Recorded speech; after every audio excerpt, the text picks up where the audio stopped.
Hello and welcome back to GNS. It's episode I don't know what the fuck it is. Who even knows? We don't know. Who What even is a cares? podcast? Anyway, how has your week been, Jack? Because Camille, fuck you. I've got something against you today. Even though you're too happy. You're too happy.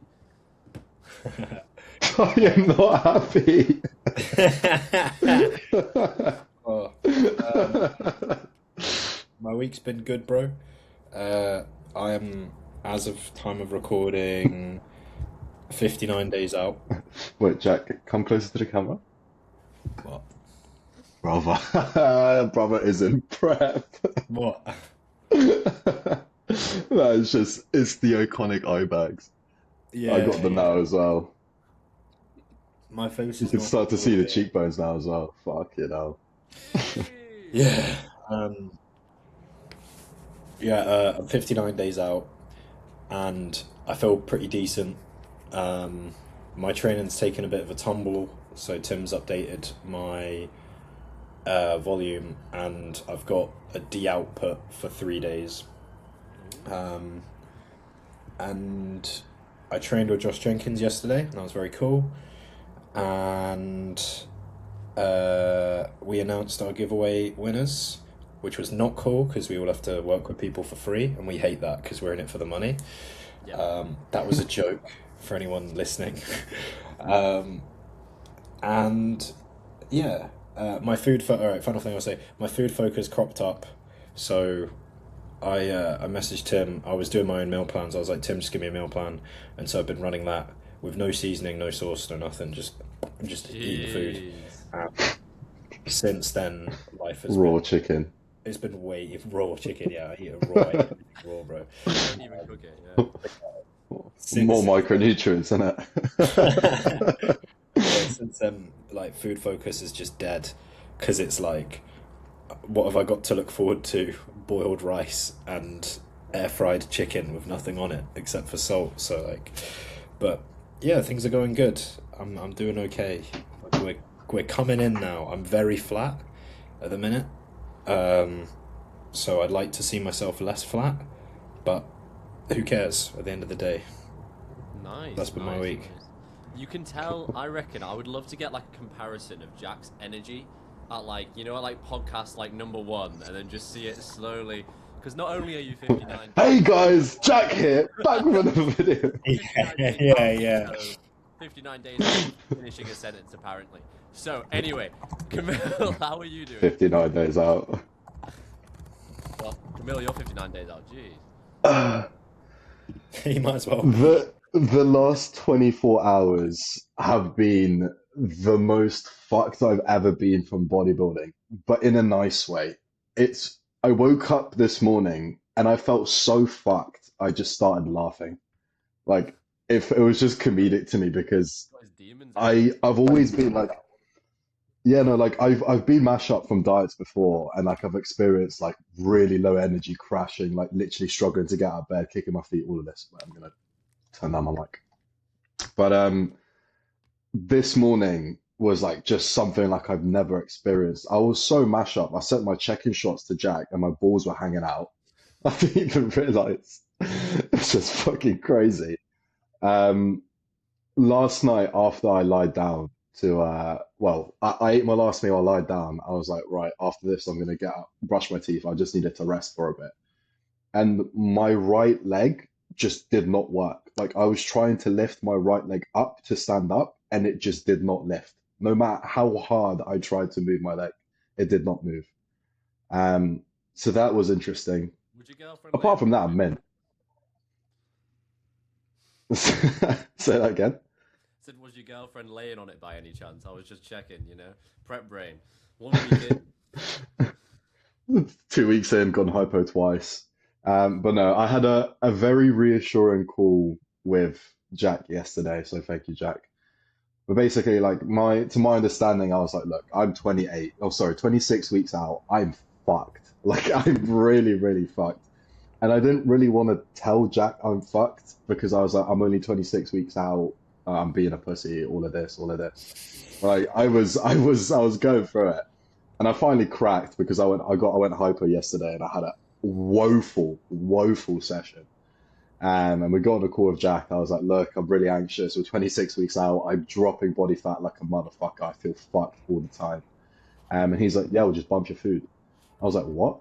I was like, we're in prep. What do you mean bump my food? He was like, there's no rules. Like, to my understanding, I was like, right, we'll prep every single week's going to get a bit more difficult, more steps, more cardio, less food, all of this. Like, it's going to be a linear sort of a dieting phase. And Jack was like, no, because when you step on stage, when they look at you, they're not going to be like, oh, this guy dieted for 28 weeks and every week he got leaner. Like, it doesn't fucking matter. If we need to bump your food, we'll bump your food. If we need to drop steps, we'll drop steps. So that was really reassuring. And that did make me feel a lot better. But we are running another refeed today with an extra 100 carb. I am slowly coming back to life. I went on an hour-long walk just because I felt like it. And I didn't set the usual pace of me fucking almost running like I have been for the past 2 weeks. I was just walking at a normal pace, which was nice for a change. And obviously the sun was out, so I got some glycogen via photosynthesis at this point. Yeah, that's it. Just ticking the boxes, trying to not go mentally deranged from losing 20 kilos and 2 reps on my hack squat in a week. And yeah. I think just kind of touching on the like prep being this like linear, getting worse and worse. It's just kind of not the case. Like you prep is just being like, prep really comes down to like, are you 10 weeks out or 10 weeks out? Are you 4 weeks out or 4 weeks out? And like the conversation we had, as I was like, Camille, you're miles ahead. Like, yeah, I'm gonna feed you up, and if you get leaner, I'll just feed you up even more. Like, if you're ahead, we just stop that and just slow it down. And to be honest, even like even if your diet is just like linearly getting worse, to anyone listening, like if you're doing progressively more cardio, progressively less food, it doesn't necessarily mean that it's going to get harder. Like how hard your prep is entirely a reflection of your own mindset. Like you can be tired. Well, you're going to be tired. You don't have a choice, but you can choose to dread it or you can choose to be okay with it. You know. That's why I was laughing in the morning. Yeah, mate. But like even something like that, you know, it's like you know, people ask me how I'm feeling, and like relative to how lean I am, I feel fucking phenomenal. Like, and that's sweet. Again, like it's just tired. It's like Matty said. It's like I'm just talking a bit slower on a podcast. World keeps turning. That's not a good enough reason to be like, shit, I better pull the prep. Like, expected. Drop 20 kilos on a hack, pull the prep, bro. Yeah, you can never diet again. Strongman destiny. No, what made me crease was like, Jack was like, look, we'll just keep pulling the buttons. If it comes to it and you need to take a Domino's after every leg day, that's what we'll do. Yeah. And I was like, so it's just the most unconventional prep ever. But like I said, your body requires, that's what we'll do. There's no like as long as like if you get like, so it's like we said, like I want you to be in the best position possible to win an overall. I don't care how the fuck we get there. Like if I've got, let's say you're standing next to another one of my clients, right? And you're in the same category. Unfortunately for this, like there is no one in the exact same category as you, which is perfect. But if you both got there, one of you got there by having a Domino's every leg day and the other one got there with 3 hours upstairs every day, I don't give a fuck. Like, who cares? Just like, you both got there. Like, if that's what you require, that's what you require. And like, that's how you coach a physique. It's like, I've got some people in growth phases where it's like we have to frequently pull back food, we have to frequently resensitize, we have to keep food lower, maybe they respond better to higher cardio. And I've got other people where it's like you can't run cardio at all because leg training is just not going to progress. Again, who the fuck cares? At the end of the day, as long as you're getting what you need, sound. Yeah, it's not. Matty, but before we, sorry. At the end of the day, yeah, exactly. I don't know where that. Well, I know where that narrative's come from, but I'm glad we're slowly starting to shift. You know, like people are talking about it in podcasts more and more, which is really, really nice.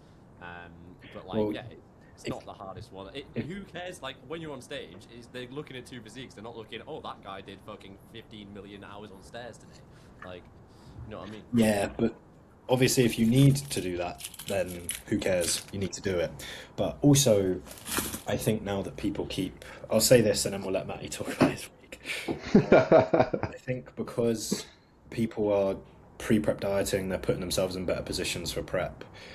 The preps that we're seeing nowadays aren't anywhere near as bad as like previous ones, especially in the UK. Like, the worst I've heard is like an hour of stairs a day, whereas from America, I've heard like two lots of an hour of stairs, 20K steps, like thyroid out the arse. And it's like, yeah, if you're that unresponsive, something's going wrong. And I think now that people put themselves in a more responsive state, it's like, this is a bodybuilding prep. It's not a fucking who can die the hardest. Like, the point is to bring muscle mass to stage, and that's going to require equal amounts of push as it is pull. But anyway, Matty, little Natty X, walk us through your week as are you chopping into some food? What are you chomping into? I'm not. Cucumber. I'm opening my tubs of glutamine and creatine. Ah. Yeah, I got some. I got an order off Engineered Muscle. That was actually one of the highlights of my week, which is pretty sad. But I got some digi-scales. Finally, I've actually wanted to get them for a long Hey. time. I think they might have just come back in stock because I swear they were out of stock. But yeah, I love them. I love them. Even though it's so sad that like when I was younger, like if I got them for or if I got like a PSB for Christmas, I'd be over the moon. But I've got the same level of excitement from some fucking scales as some like an Xbox game or something like that. But yeah, apart from that, to be honest, week has been actually same old, same old. Been traveling a bit, and I'm going to see two clients next week. One on Wednesday, one on Saturday. So I'm looking forward to that. Oh my god, what the fuck? It's going to cost me an arm and a leg in fuel now that that's happening. So that'll be Yeah, fun. buddy. It's 70 quid to fill up the car. Fuck off. But yeah, it is That's nice. not. Yeah, it's crazy. It is a bigger car than I'm used to be fair. But yeah, it's apart from that, it's actually I've been really boring. I mean, I got my kcal slashed today from Tom Noakes, literally like minus like I don't know like 30 carb. We've been in like this little. It's been crazy. I've almost felt like I recomped this week. Like I didn't really change that much in body weight, but well, I did recomp, and my fucking visuals got a lot better. So very very happy, especially with post workout photos. So that is what we like to see. So we are back, as the kids say. Saying that like I'm not 21. But yeah, that has literally been my week. Getting some scales, training hard, and crying about fuel prices. So Yeah, something that I wanted to touch on upon is like the beginning of my prep. I say it like that was like weeks and weeks ago. It was 2 weeks ago. But like the beginning of my prep, I really neglected posing. And the more that I pose, and honestly, the better that I get at it, understandably, you start enjoying it more. And it's got to a point now where like my morning routine, like I'll wake up, shit, weigh myself, do my steps, hydrate, do my mobility work, and then I'll just do 1 or 2 rounds of posing. Um, and like I'm doing it not because I have to. In fact, I'm going above and beyond than what Jack and Butch have set me. But I simply enjoy it because like I very much, and I'm assuming some of you guys listening to this might fall into this category of like, oh, posing is just another thing you need to tick off, etc., etc. But posing is you showing your physique. Like us as bodybuilders, we get so entangled in the training. We love training. We love progressing. Why do we train? To get bigger. And like you're forgetting the true nature of bodybuilding is to show your physique. And arguably, spending more time on your posing makes more sense than for your training because your posing is more important. Yeah, you need the muscle to pose for it, but if you're not posing correctly, then you're just gonna look shit on stage. Um, all right, that's enough glycogen in my brain. You guys take over. no, I don't think there's anything more sad than seeing a conditioned muscular physique not being able to hit a side relax or something like that. Cue someone talking about Sam Sulek, but Oh, like I mean thanks, like guy. genuinely, like, you see it all the time though. Like you see like people I don't know. I think PCA I've seen it a lot, maybe like first timers and stuff like that. Actually, people getting fairly conditioned and then just not putting the time to even learn what the mandatories are and stuff like that. It is a bit crazy to me. And I'm glad, like, I think posing is getting more and more out there as the months go along, which is really really nice to see. There's a massive. I see it every time I open social media nowadays, which is really really nice. to see, because it should be one of them things. It should be like, you know, doing your steps. It should be one of them things to do. But yeah, I just think there's I can't believe, I would love to go back, like, you know, like 5 years and see what the average posing was like at shows, because surely it's got fucking better now. It looks like it. Like, Yeah, I it reckon definitely this year, has. because there's been so many people yapping on it, every podcast is on about it. Jeez, every podcast is on about it. That you can't miss it. You literally can't. If you turn up and you're conditioned and you're muscular, you'll get beaten by someone who's slightly skinnier than you. You know, still conditioned and can fucking pose. Who can well. pose. It's just as long as it's not a massive gap, you know. As long as someone's not like 300 pounds. Yeah. Skins, like, yeah, it's crazy. But also, I think like the something that I definitely fell into the boat of as well was like rushing my posing, and I think like actually taking time to do things properly, which I know Jack has mentioned that he's also done. You little shit, but Not me, not me. I've heard it from the grapevines. But actually, like, so obviously, Butcher's like giving me like bullet points of like what I need to work on in each pose. So actually, like sitting down, being like, oh right, okay, cue this, do this, twist more here, think to look here, and actually put effort into it, rather than like just waking up, you're fucking monged out because you just woke up and just randomly getting into your fucking poses. That's not going to be productive. It's not mimicking, you know, how you're going to feel on stage. It's not going to give you any benefit.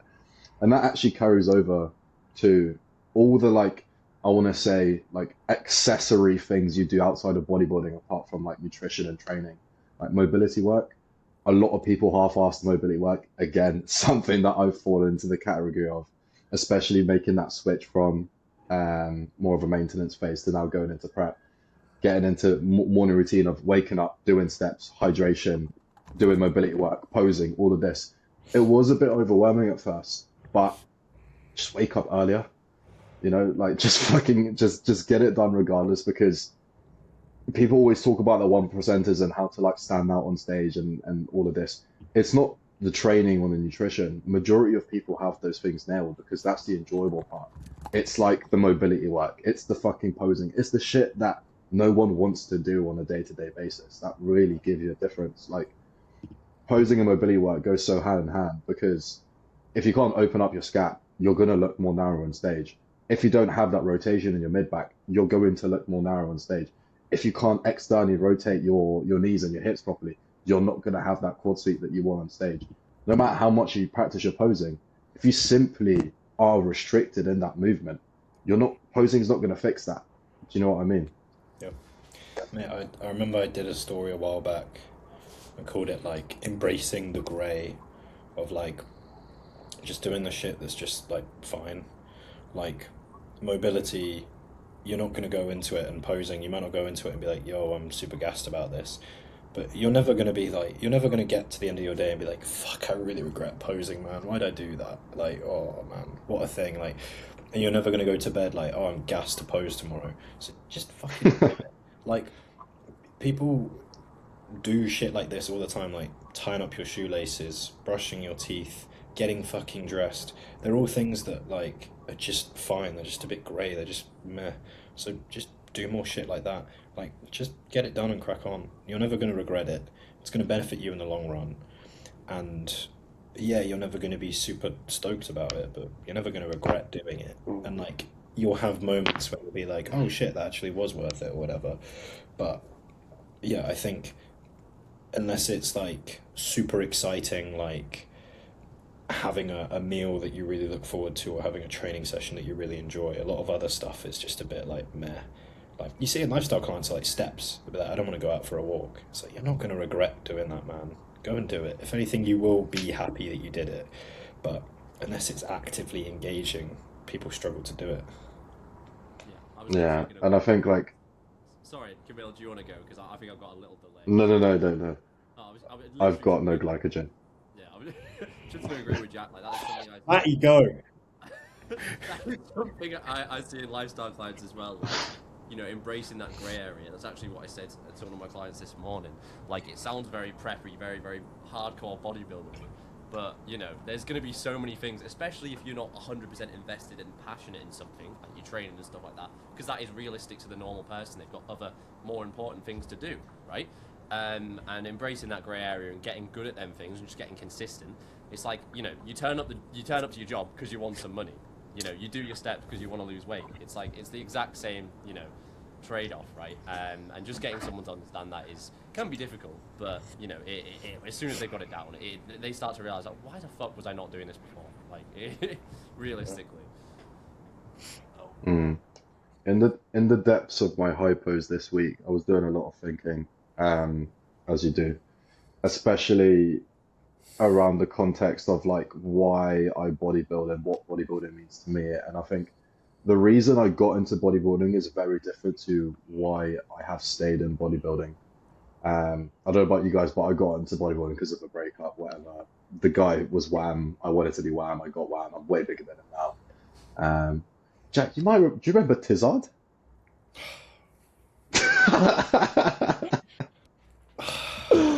Oh, fucking hell.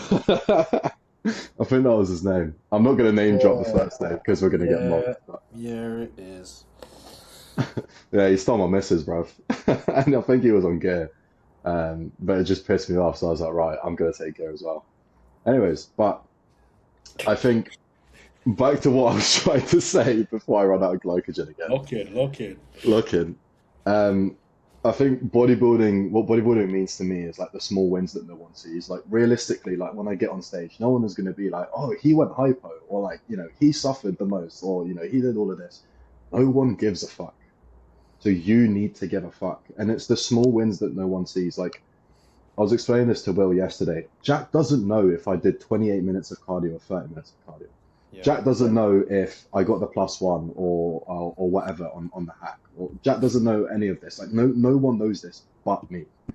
So like, if you genuinely care about mentally pushing yourself to limits that you have never seen before, like that is what bodybuilding is about. Like the small wins that no one sees. Yeah, that's it. Agreed. Like, I was pondering that today. Like, I think it was you who asked on my story. It was like what's changed this prep, or I don't know. I was just thinking of like advice around prep, and I was thinking about, I had a DM conversation with like I think he's going into juniors, like this juniors is a natural bodybuilder who like he prepped once, and like he posted like some yummy food in a story, and I was like, oh, of course my feed shows me this in prep. And then he genuinely apologized. I was like, no, mate, I'm taking the piss. Like, I wouldn't be in prep if I wasn't like, if I wanted the food, I'd go with the food, man. It's fine. Like, it's chill. And then he was like, oh, it's a year until I've got to do that again.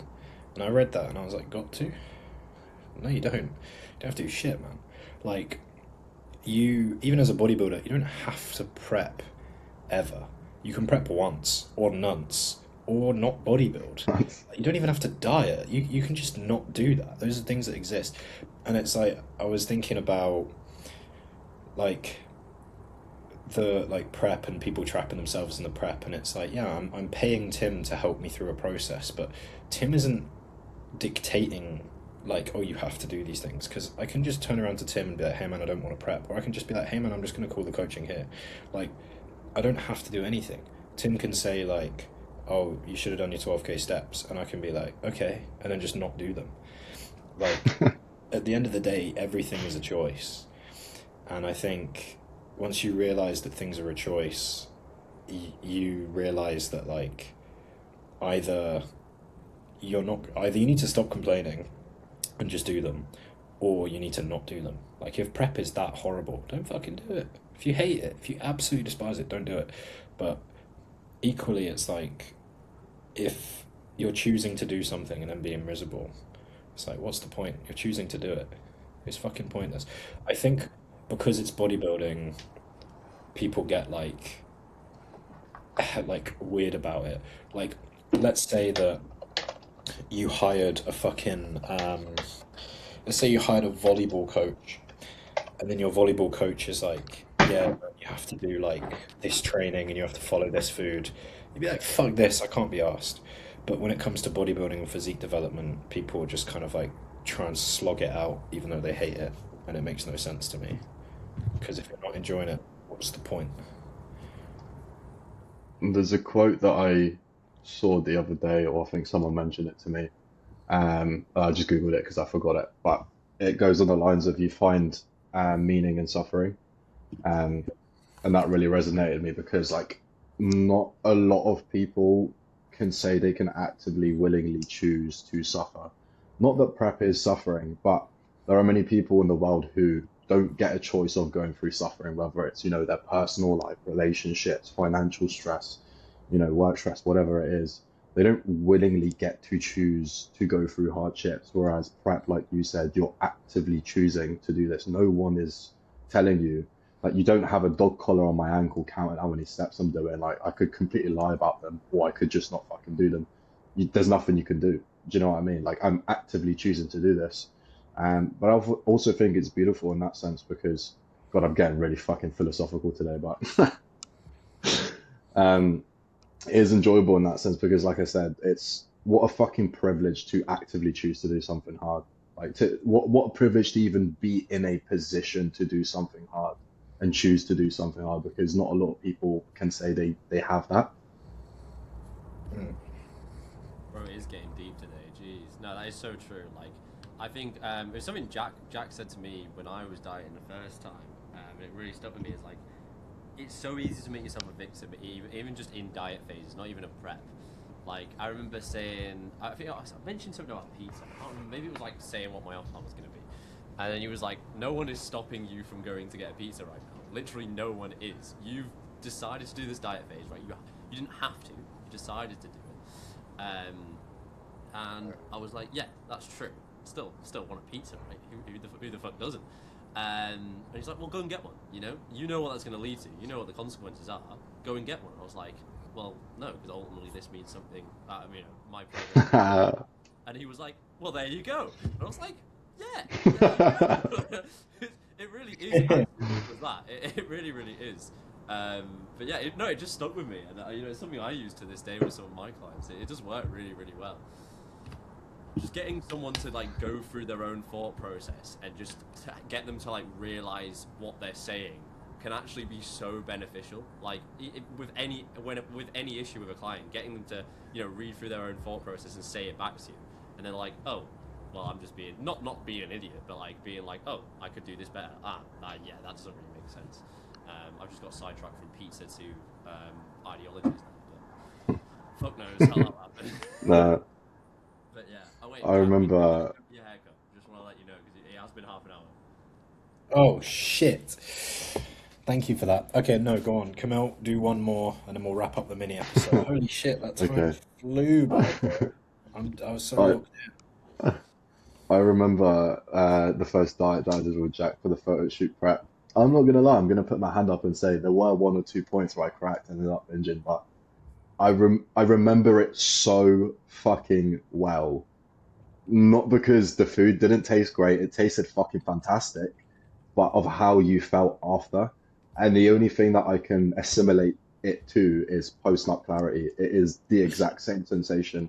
You kind of just sit there and be like, fuck, was that really worth it? Like that short hit of dopamine in order to give up the weeks, if not months, of consistent progress. And the argument could be made in the grand scheme of things, did it affect my progress that much? Not really, but it's losing that battle in your head. Like I said, it's the fact that you gave in. You gave in. You made a promise to yourself and you did what you said you wouldn't do. And if you start, caving in and you don't trust that own little voice in your own head, then that is going to reflect in other areas of your process as well. I think, okay, final thing, and then otherwise I'm gonna miss my trim. Is like the only thing like that I would consistently crave in diets is Papa John's. I don't know why. I don't know. Maybe they have good marketing. Who knows? But like the thing is, I know from growth phases that like I will eat Papa John's, and like that's fine. And I think reminding myself, for, like I found is like I'm still the same person in a prep and in a surplus. So it's like when my food focus dies down, and when I get to a point where we have the flexibility to be able to make, because obviously Papa John's incredibly calorific. So once food gets to a point where you can kind of swap those things out with and make a somewhat sensible decision and it not fuck rate of gain for the week, like I will have Papa John's. I'm not giving this up for life. I'm not willing to give it up for life. Like I'm like you see me in off season, I will be ordering some Papa John's. It's not going to be every day. It might not even be every week, but I'm sure as shit ordering some. And like once once you have that reassurance of like, hey, I'm still me. These feelings are still things I'm going to feel. It's not as if I'm like, walking past the Papa John's in city centre, like, oh God, before bodybuilding, my life was so much better. Like, no, it's just that right now I've got more important things that I'd rather do. And if I got to the point where I genuinely preferred a Papa John's to, or I really genuinely chose to do that instead of what I'm doing now, I'd probably just pull the prep because it's like the goals are not aligned with the outcome. Like, there's no way I'm going to get through the prep if I'm willing to sack it off. Um, so yeah, just a reminder of like, now's not the time to go and enjoy these foods, but that doesn't mean that they're going away. Like, there's no reason why, like, if you have a specific craving, if you love Five Guys, if you love chocolate, if you love whatever the fuck, that shit's still gonna be there. Like, man, I really miss sourdough bread. So best believe as soon as, like, I can hack having it in the meal plan, that shit's going in. Because I want to be able to enjoy that. But right now, there's bigger fish, but again, like, it's not as if these things are never going to exist. And I think just reminding yourself of like, okay, well, I have this craving. I'm going to choose not to act on it now, but there'll be a time in my life where I will, and I look forward to that. Like, walk past the Papa John's and be like, God, that'll be fun whenever I get round to that, but not now. Right, anyway, Matty, wrap us up. No, well, not the first time you've said that. Anyway, what an episode. Very, very insightful. Definitely didn't just fucking yap about 15 million different topics. It actually was very insightful. But Jack's going to go get his buzz trimmed. Buzz trimmed? What? He's going to go get his hair trimmed. Hopefully comes back bald. And Camille, hopefully you're going to have a great day photosynthesizing. I'm going to go photosynthesize now. That's it. That's it. Oh, links down below, guys. Links down below. Coaching links down below. Listen to us. End the video now before it gets awkward. Jack, right now.